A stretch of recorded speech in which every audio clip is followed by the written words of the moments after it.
అమరావతి ఉద్యమ ప్రస్థానాన్ని నేను నా అమరావతి రణం రక్తం రాజసం అని చెప్పని ఒక పుస్తకం రాశాను. ముఖ్యమంత్రి గారు డిప్యూటీ ముఖ్యమంత్రి గారు కూడా సందేశం ఇచ్చారు.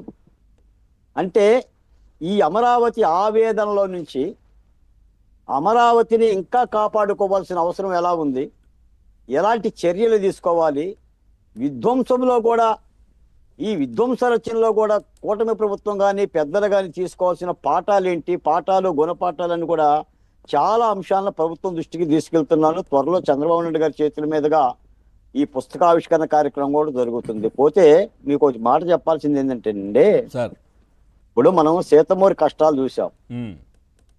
ఇప్పుడు ఆంజనేయ స్వామి సీతమ్మ జాడ కొనుక్కున్నాడు, రాముడు ఒకచాడు, లక్ష్మణుడు ఆవేదన చెందాడు, సముద్రం దాటారు, లంకను ధ్వంసం చేశారు, సీతమ్మను చెర విడిపించారు, రాముడికి అప్పచెప్పారు. శ్రీరామచంద్రుడు కూడా రావణ తర్వాత పట్టాభిషేకం చెప్తాడు.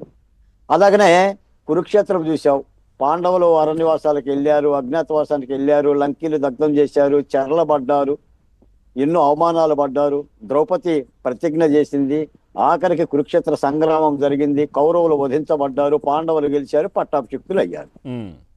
అలాగనే ప్రహ్లాదుని కూడా హిరణ్యకశిపుడికి ఎన్నో కష్టాలు పెడితే హరినామస్మరణ చేయొద్దు అని అంటే నరసింహుడు వచ్చాడు, హిరణ్యకశిపుని అంతం చేశాడు, ఈ ప్రహ్లాదుని కష్టాలు కూడా పోయింది. అలాగనే అమరావతి కూడా రాజధాని చిందర చేశారు, వందన చేశారు, కులం పేరు పెట్టారు, మహిళల చీరలు లాగారు, జాకెట్లు దించారు, రక్తాల కళ్ళ చూశారు, అరణ్య రోదన చేశారు. అమరావతిలోనే ఉంటూ తాడేపల్లిలోనే ఉంటూ సెట్టింగ్లు వేసుకుంటూ అమరావతిని ఇడ్లీ పాత్ర అన్నారు, గ్రాఫిక్స్ అన్నారు, ఇది పరిపాలన పనికిరాదన్నారు, దుర్మార్గమైన ఒక నియంత పరిపాలన చేశారు. వెరసి యుద్ధం జరిగింది, పాండవులు గెలిచారు, కౌరవులందరూ కూడా పారిపోయారు. జగన్మోహన్ రెడ్డి గారు కూడా తాడేపల్లి వదిలేసి యలహంక ప్యాలెస్ లో నివాసం ఉండే పరిస్థితికి వచ్చాడు. అయినా సరే ఇప్పుడు రామేశ్వరం పోయినా శనేశ్వరం వదలదన్నట్టు, చింత చచ్చినా పులుపు చావలేదన్నట్టు, ఏంటి సార్ ఈ దుష్ప్రచారం? జగన్మోహన్ రెడ్డి గారు కానీ వైసీపీ పార్టీ కానీ వాళ్ళ రోతపత్రిక కానీ ఎప్పటికీ కూడా, పవన్ గారు మీకు ఒక మాట చెప్తున్నా, ఇప్పటికీ రాజధాని అమరావతికి కేంద్ర ప్రభుత్వం ఇచ్చిన నిధులేమి లేవు.